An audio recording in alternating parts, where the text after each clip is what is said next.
Okay, hello everybody. We are getting ready to start here, and getting ready for Rabbi Weiner to come on. Just finishing up some final preparations for when he comes. Okay, and Rabbi Weiner is a really I'm very much looking forward to this. He's a very special guest, and I think it's going to be great to have him. We're going to discuss some really serious issues that he deals with. There's a lot that we can't talk about because obviously things are ongoing, and the hospital that he works for, Cedar-Sinai, is not just one hospital. It's a lot of major hospitals that Cedar-Sinai runs in the greater Los Angeles area. And Rabbi Weiner is just a true expert in these areas. And what's fascinating is Rabbi Weiner is I used to refer to him as a young rabbi because I've known him from when he was a young rabbi, and I tried convincing him to come work with us at our show in Los Angeles, and he turned us down and went to a competing show, and we used to study together, learn Chavrusa for a couple hours a day, and study medical issues as they pertain to halacha, and he is quickly becoming one of the world's experts on medical issues and halacha, and would easily be the first person I would call if I ever had a medical issue that ran into halacha. And it's fascinating to watch a young Talmud Chacham who focuses his full concentration on one area of halacha and watch him slowly become a master of that. And that's really Rabbi Weiner. And it's I'm very much looking forward to having him on to discussing some of these issues. And if you have a question, so I can monitor the comments on the Facebook broadcast, so you can send in a question if you have. Again, some of the things that we're not allowed to talk about, some things we are able to talk about, but it's going to be fascinating nonetheless. And I'm really excited to talk to Rabbi Weiner. I'm always excited to talk to him. He's a wonderful host. When I go to Los Angeles, I like being able to eat a Shabbos meal at the Weiner's house and daven Rabbi Weiner's shul. Um, and it's always a great pleasure being able to talk to him. But I'm also looking forward to having him on the show and being able to really take a deep dive into some of these fascinating issues that we really should know more about. And unfortunately, a lot of times we only focus on these areas when the situation calls for it, which shouldn't be. It shouldn't be that we're only looking at these areas when an emergency rises. Unfortunately, that's usually what happens. But thankfully, there are people like Rabbi Weiner who's joining us now, who focuses on these areas all the time. And without further ado, here's Rabbi Weiner, who's joining us. And this is always like the scariest part for our guests when they step in, because they don't realize they're walking right into a live broadcast. Yeah, Yeah, sorry something I about should that. probably Am I warn late? people about. Okay, so you're on, Rabbi Weiner. Welcome. Hi. We're talking a little about you and what you do and where you work and what we're allowed to talk about, what we're not allowed to talk about, and the different things, and how it was such a pleasure being able to learn with you, B'chavrusa, when we both lived in Los Angeles. Yeah. Before we begin, I have like a little thing I like doing here on the show, which is starting off with a bracha. So I'm gonna make a shahakal and a cup of coffee, and Okay. invite everybody that's watching to answer Amen. If you have a drink of water there, you can, or whatever you're drinking over there in LA. So more than welcome to join me. But don't. There you go. Okay. So Baruch atah Adonai Eloheinu melech haolam shehakol niyeh b'dvaro. Amen. L'chaim. Thank you. It's just a dry coffee. Okay, so the so Warner, it's a real pleasure having you. Um, why don't we begin this way? A lot of everybody can read a bio by googling somebody, but it doesn't really tell the full story of what somebody does and their responsibilities. So why don't you give us a little bit about your background, how you came to the position that you're in now, and what your role and responsibilities are now in at Cedar-Sinai, at your show, and everything that you're doing in your life. Okay. Well, thank you. It's great. It's great to spend time with you. Good to see your patio there in Mitzvah Yericho. It brings back good memories, and longing for being back in Israel sometime, hopefully soon.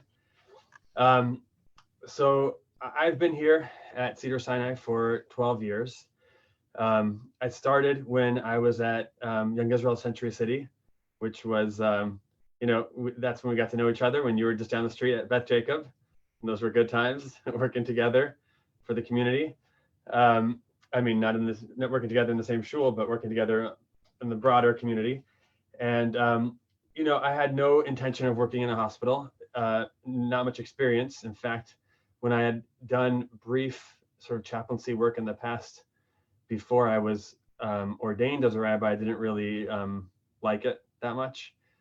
Then I came to Los Angeles, where I grew up, and where my wife also grew up. So we're happy to be home in LA. So I was working at Young Israel Century City with Rabbi Muskin, and Rabbi Weiner of blessed memory was a member of both of our shuls. Actually, he was mostly at Beth Jacob, but also at Young Israel. Yeah, I think it was just like a side thing that he joined Young Israel just to... Right. Yeah. I won't make any comments. So he unfortunately, he had been rabbi at Cedar-Sinai for 30 years, since this hospital opened. It was Cedars of Lebanon and Mount Sinai, the two hospitals combined, the two Jewish hospitals in LA, and he became their first rabbi. He was the rabbi for 30 years, and unfortunately he got sick. And at that time, we wanted to help him out, and he felt very dedicated to the hospital and that he couldn't, leave to pursue his treatment. But I was sort of offered to help him out, and so I came, obviously, to help him. And at first it was for a few hours a week, and sometimes he would come back and he would kind of guide me and mentor me. And then unfortunately he was sick a lot, and unfortunately he didn't survive that illness. That was 2 years that I was filling in for him. And even though I did not like chaplaincy when I had brief encounters previously, I really fell in love with it here. I found it to be very meaningful, the opportunity to help people, to be on the front lines, to have the opportunity to be part of very holy moments, and to try to have an impact and help people. Also, this hospital is a Jewish hospital, which is unique. So I felt like it was really kind of a rabbinate in a way, not just chaplaincy, but I was trying to help shape and direct the Jewish culture in the hospital. So it was very meaningful. And then I was hired to replace Rabbi Meir. Not really replace him, no one could replace him, but to fill that role. And now I've been doing that it's been 10 years since that became full-time. Okay. And what does that mean now? What are you doing there? So there's a lot of aspects to the job. So the most basic or most well understood is, obviously a major part of it is seeing patients. So we have, during normal times, we have about 950 inpatients on an average day, plus over 500 outpatients, and of all religions and backgrounds. Being a Jewish hospital, we are close to 30% Jewish, which is very high, but still, by no means the majority. So we have lots of chaplains of various religions, but one of my roles as a chaplain is to be there for patients. We get referrals, and we proactively seek out patients, and we're there for them in a supportive way, each patient in a different way. So that's a major part of my job, obviously, is seeing patients and being there with them and advocating for them. Another part has to do with administrative. We have a department of 16 people on staff, plus 10 to 15 interns at any given time in our clinical pastoral education program, which I know you know about because of Aliza. So we're constantly training seminarians or rabbinical students or second career folks who are interested in pursuing chaplaincy. So that's a major part. So I'm kind of overseeing the department as the rabbi here at a Jewish hospital. So I'm the director of the department. So I oversee the staff and kind of ensure that our department is functioning as appropriately and high level as possible, that we're getting referrals and that people know about us and that we can help. And then I'm very involved with ethics at the hospital. I'm just completing now my doctorate in clinical bioethics, and I'm on the ethics committee. Thank you. And we do a lot of work in terms of decision making, especially at the end of life, and policy making when it comes to ethical decisions and dilemmas that arise. Wow. Okay. Yeah. Sounds like an easy life. It's always interesting, always engaging. That's great. So I want to start off with an interesting question. Los Angeles isn't the mecca of pardon the term of spirituality in the world. I don't find many people who are looking for a spiritual renewal in their lives or a center and decide on Los Angeles as the place. And you are sort of trying to, as really your goal is to bring spirituality to people who are seeking it, sometimes in very challenging situations. How do you find yourself balancing that challenge of facing a largely non-spiritual environment and trying to bring spirituality into it? Yeah, it's an interesting question because it's true that we find here, just like, national polls are showing, that the fastest growing religion by far is the nuns, right? The people with no religion. And I've seen it here. It's literally every year that I've been here, we do statistics and we see the fastest growing group are the people that declare no religion whatsoever.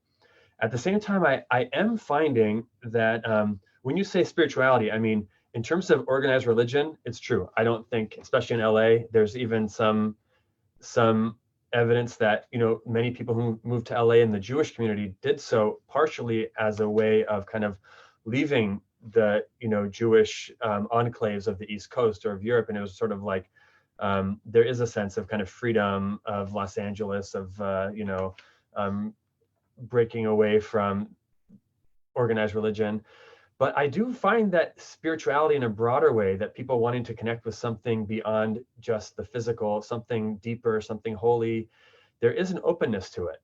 And so I find that if we can couch things without watering it down, without, changing the Torah, but couch things in a way that is attractive to people, then it can be engaging. And so when we talk about, for example, people often ask me as a chaplain, what happens when you die?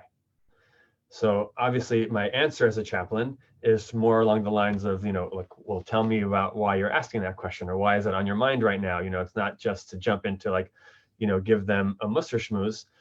But once we do get into the conversation, if that's appropriate and people really want to talk about what happens.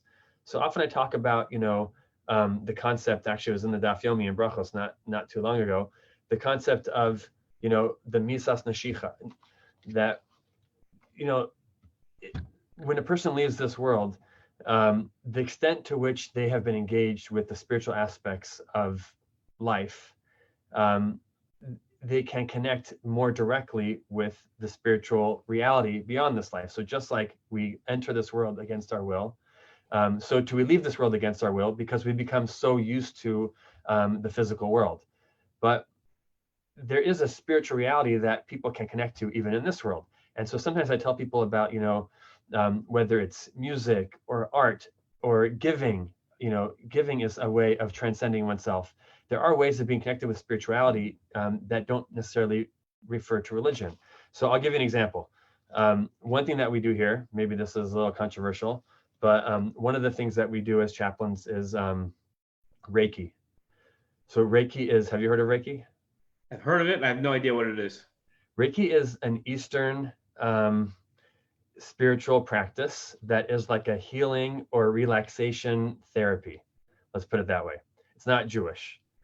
But the question we dealt with a while back was, can we allow this at a Jewish hospital?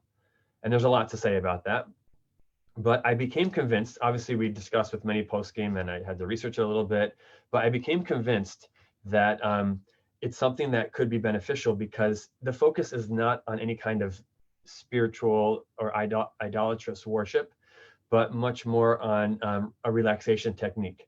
And we found that people were open to this technique who are not open to religion per se, because they thought, oh, this sounds like cool. It sounds interesting. It sounds different. It doesn't demand anything of me. It just sounds like a way of kind of healing my energy systems in my body. That's the way they talk. But then we found that if people are willing to accept Reiki, even if they're not willing to accept, religion, that it opens them up to having deeper conversations about, Jewish prayer, meditation, introspection, Jewish values. And it can lead step by step to, of course, Shabbos and concepts that we know very well. And people become open to conversations about religion when it's entered in a very gentle and broad way that refers more to spirituality generally than religion in particular, if that makes sense. Kind of gave you a very behind the back answer to Right, but it did answer the question, so that's okay. So you're trying to get religion in some form without really trying to shove it down people's throats, specifically and at challenging times in their lives. Right. At the same time, many people I do find, and you know this phrase like "there's no atheist in a foxhole." There is something to that people oftentimes either they have warm feelings towards religion from their childhood, or they feel like, just in case, I better be safe. Like maybe there is such a thing. Maybe it is worthwhile to pray, and I don't know how to pray, so maybe I need to ask someone. And I do find people sometimes reaching out and kind of engaging in ways that they hadn't elsewhere in their life, and it sometimes can help someone to transcend the walls of the hospital to kind of feel connected in that way. Interesting. Okay, I have to imagine that most people listening are finding this, somewhat uncomfortable and somewhat, somewhat not really, but I live with a chaplain, right? So, right. So for you were the one that convinced my wife to become a chaplain and really changed her entire life that way. It was something that I think she was born to do. So like these types of conversations, I consider myself one of the most prepared people to die in the world because I'm listening to my wife talk about, preparing other people for death every single day. Right.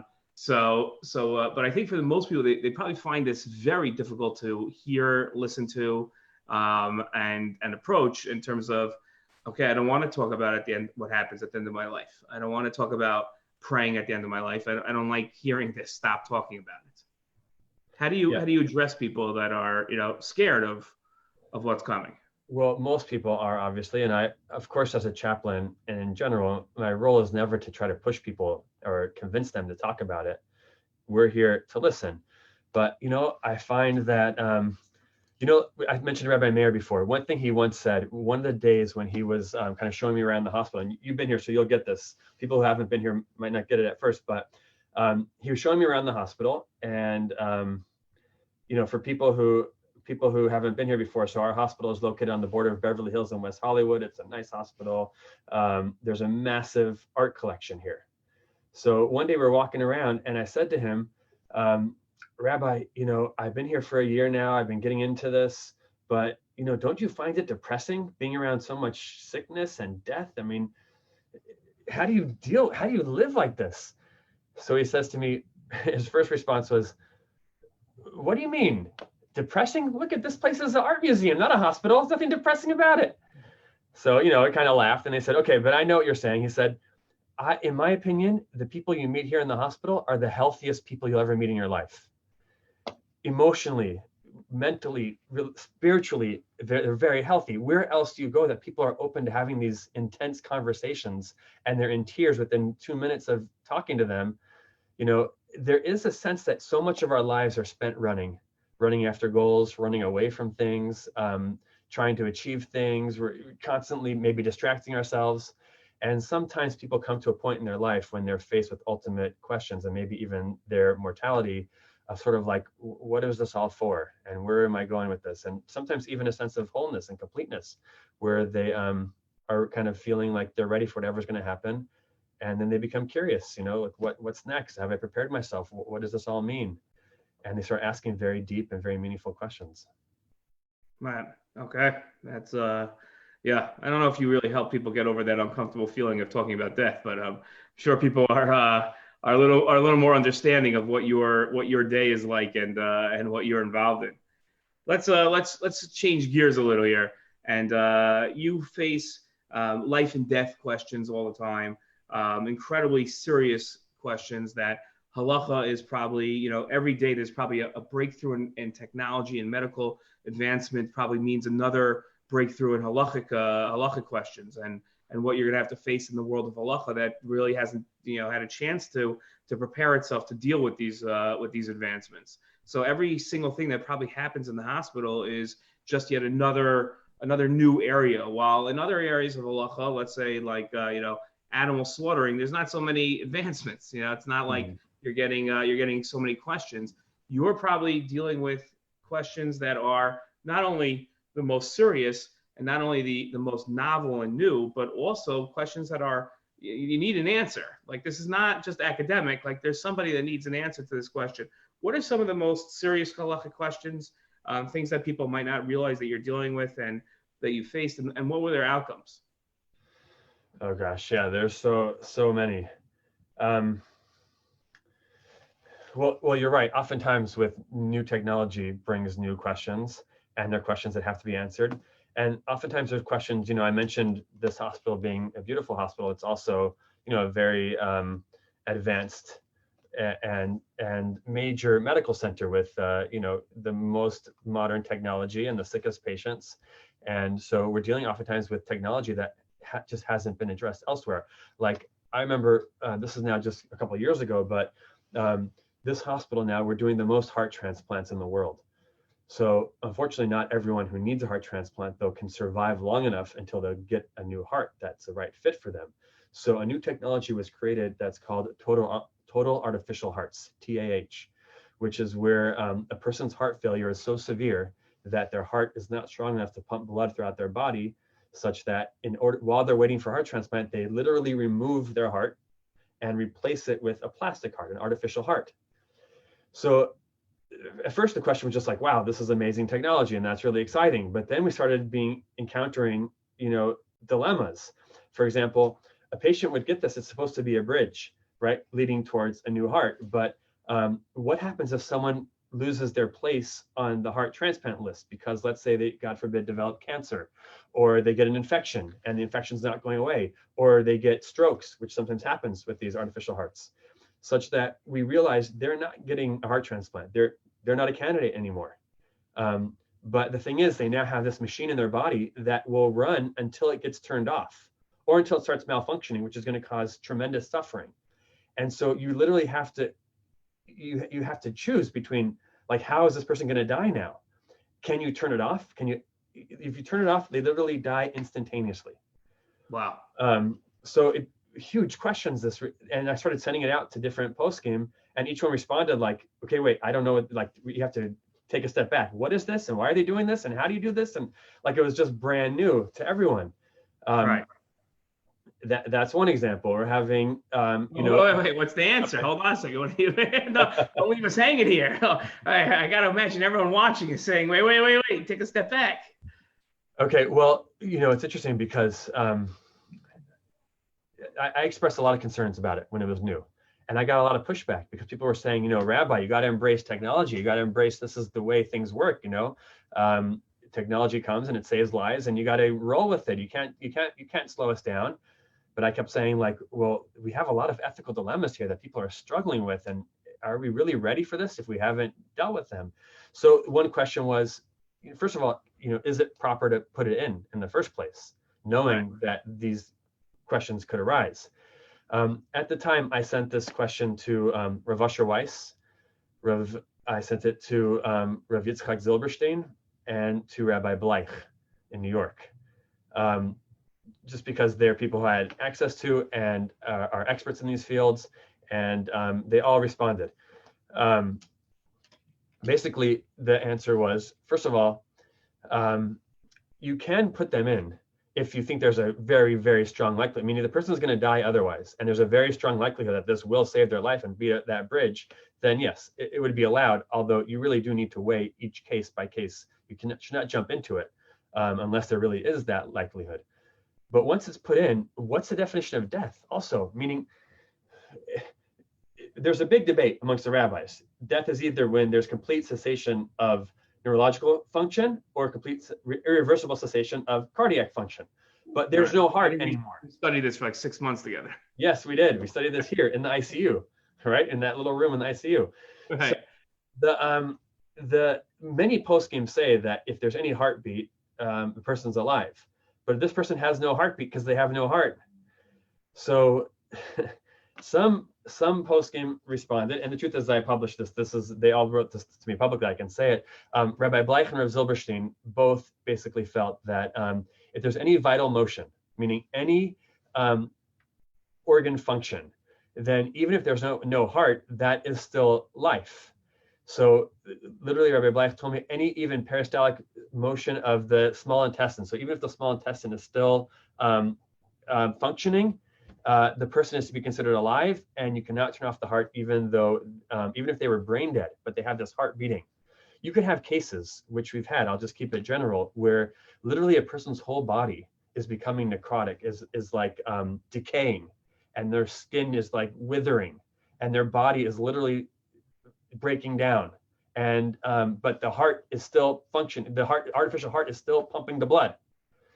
So at what point do you consider them to be dead? So Rav Asher Weiss gave us a different answer. He felt, this is so new, it needs a new definition of life and death. And he basically said, we do have some precedent for this, which is when a person is in surgery and they go on a cardiac bypass machine. So we do not say a person's dead when their heart's removed and they're on the cardiac bypass, such that if we would say that, by the way, like a Kohen couldn't come into the room during the surgery, right. They would need to get remarried after, because they would have their wife, is their wife now a widow after the person is dead and then comes back to life? Right. There would be all kinds of crazy questions. And we say, no, the person's considered alive because they, retroactively. But if they don't survive the surgery, they are dead from the point that the heart was stopped. They died at that point. Wow. So okay. That you have to have a new criteria for death, which is that you can theoretically say that someone is dead when their artificial heart is pumping, but it has to be using logic. Meaning, if a person is alive and talking to you, obviously they're not dead, they're alive. But if a person is in such a state that they are unable to communicate, and it's irreversible, they're completely, their body is shut down. But because of this artificial heart, it's maintaining some blood flow and some bodily function, then obviously we can say that this person is considered dead once their body is really, their multi-system organ failure. And so it requires a case-by-case reevaluation of the person. The question though is, how do you ever stop the heart? So if they're considered dead, you could stop it. Others told us, other poskim I discussed, Rav Carmel said, let the battery die. You can't turn it off, but you can let the battery die. How long does that take? It takes a couple days. There's a battery pack. Oh, okay. It has a battery pack. It's a very important battery to keep charged, obviously, more important than your iPhone, right? Right. And it has a very loud alarm that starts sounding when it's getting low. Not just when you have like 20 minutes to go, when you have like 6 hours to go. Right. But theoretically, there's like all new principles of how do you, if you can't turn it off, but you can just let it run out. Wow. Okay. I feel like this is this might not have been the best forum for the conversation. Every answer that you give, and it's a testament to how scholarly you've become and an expert on both the area of spirituality and now the area of halacha, is like something that after listening to you talk for like 5-6 minutes, you have to take a deep breath, process everything. I feel like we should give everybody a break. Like if only I could, give everybody a chance to come back and think. Sorry, I'm purposely leaving out some of the most gruesome details. Right, clearly, right, and I'm sure they're right. Let's switch to something that's probably a little easier. Okay. A couple of years ago, a good friend of ours came out with a video of what not to say when doing Bikur Cholim, right? A humorous video of a collection of and compilation of the worst lines that a person could say to somebody who's sick. So instead of going the negative, and if anybody wants to YouTube it, it's a very humorous video that gets the point across. But as a lot of us are going to be doing Bikur Cholim, unfortunately, in the near future, if we're not already. So what are some of the tips that you would give of things to do? More of a positive outlook on visiting the sick. That's a great question. I think the most important principles of visiting the sick include, number one, being there for them as they need it, meaning not trying to impose what we think they need. It could mean that some people need, errands run. Some people need chizuk. They need some, advice. Most people, in my opinion, in my experience, need someone simply that's, there to listen, doesn't have an agenda, is patient, not in a rush. People feel it when you're in a rush. Sometimes there's even little clues you can be very sensitive to, like simple things like sitting down when you're with someone, so you show that you're present, you're with them. Which is a halacha in Bikur Cholim. You're supposed to be even with the person. Yeah, it's halacha and bikur cholim. It's even the halacha and kiddush. I always think that, the halacha and kiddush, that ein kiddush el b'makom suda. So the Mishnah Berurah says there that you're supposed to make kiddush. You should be sitting and everyone else should be sitting. Obviously, Friday night, he says, the first paragraph, stand up, then you sit, and everyone should sit because you can't be yotzi someone else unless they're sitting. He says there's not kavius unless you're all sitting. So I learned from that about bikur cholim. There's a sense of if you're standing around, you're kind of like hanging out, you're not really there until you sit with the person. And even little things you can notice, like the direction of your feet. If your feet are facing the door, sometimes people pick up on that and they feel like, the person's trying to get out of here. There's even data, this is just a side point, but there's even data about some people think that if you sit versus if you stand, if they write, surveys have shown, how long was that person with me? They remember it being a longer time. Like they feel like you're really present. So I encourage people to be present with them, not in a rush, and listening. So the goal is I'm not here to cheer you up or to say a certain thing that has to be the magic bullet. I'm here to listen. The magic words we say in bikur cholim, if I had to give you 3 magic words, are tell me more.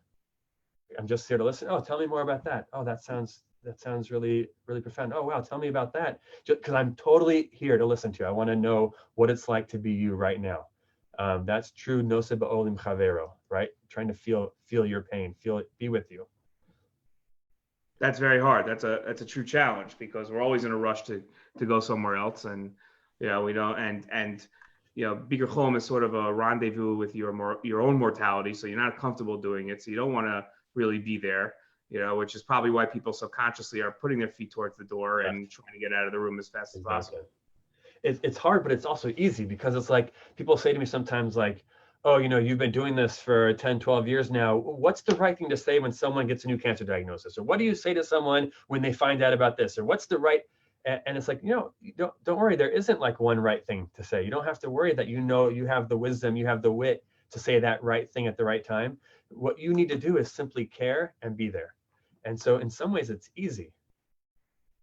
You can anyone can be present, Okay, so not everyone has the wit, not everyone has the humor, not everyone has the wisdom, but hopefully everyone at least has the presence to just sit and be with someone.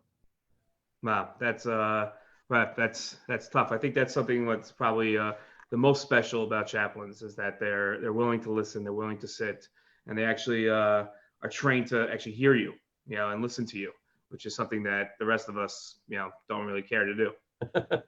That's right. Wait, what did you say? I wasn't listening. Sorry. Right. Yeah, exactly. Right. Tell me more. So we have like 1 or 2 more minutes. So you're an interfaith chaplain, like you said. There's all sorts of people that are coming into to your hospital. What are some of the conflicts and some of the resolutions that you have when dealing with other religions? Yeah, it's a challenge and also a blessing. We take the approach of Rav Soloveitchik, who's actually right above. There's a picture of Rav Soloveitchik when he was in his 40s, right above my head there, if you can see it. Rav Soloveitchik basically had a view that it's important to work together, obviously with all people, but it's also important not to mix things in an authentic way. To not allow this moral relativism where we kind of just say like, we're all the same, it's all the same anyway, so let's just recognize that there's no differences between us. Rather, we say, there are differences, not that anyone's, better or worse, but we all have our own unique approaches and we want to accentuate those. So in order to do that, we say here, we try to provide a Jewish chaplain for Jewish patients and a Catholic chaplain for Catholic patients. And of course, there are times, whether it's an emergency or something comes up, when we support each other. But we simply say, I can be there for you as a human being. Every human being is in some ways like some other people, in some ways like no other people, and in some ways like all other people. And so there's certain ways that I can't be there for you. If you're Catholic and you want, Eucharist or some kind of a rite, I can't perform that as a rabbi. But if you're Catholic and you're lonely, or you're depressed and you want someone to listen to you, yes, that I can provide. If you want someone to say a prayer, from my tradition, if you want to recite Psalms or something that we share together, so that's something that we can do. Just like for a Jew, we try to have them have a rabbi here at this hospital, but if something happens, they need to fill in, and I'm not there right now, and it's a rush. So of course the priest can drop off the tefillin, but I don't think the priest is necessarily going to be the right one to put the tefillin on with them and say prayer to make it. There's certain boundaries and lines. So we try to find a way to be supportive while maintaining those distinctions to make sure that our religions maintain their authenticity. That's great. Weiner, this was a real learning experience for myself, and I'm sure for everybody listening. Also very uplifting. And as much as we didn't mention, the what's happening now in the situation of coronavirus, I'm sure many people have that in the back of their mind as they're listening to us and seeing how the lessons that you've taught us tonight can apply to our lives, and hopefully we won't have to use them. But unfortunately, as the way of life is, that we if not today, if not tomorrow, at some point in our lives, we're going to need to use these lessons. And I appreciate the fact that you shared it with us. For those of us, everybody that's watching, tomorrow night we're going to have a completely different type of guest. We're going to have Coach Steinmetz, the head YU basketball coach and men's basketball coach, who had their most successful season, and hear about the disappointments of their season being canceled. That's tomorrow night at the same time here. And but today we had Rabbi Weiner. Rabbi Weiner, I want to thank you so very much for taking time out of your day and sharing with us. And really, it was an incredible conversation. I really appreciate the fact that you came on with us. Oh, thank you. It's my pleasure. Continue to have tzlacha with everything you're doing. Sorry, and appreciate the time, and thank you. Okay, have a great day. You too.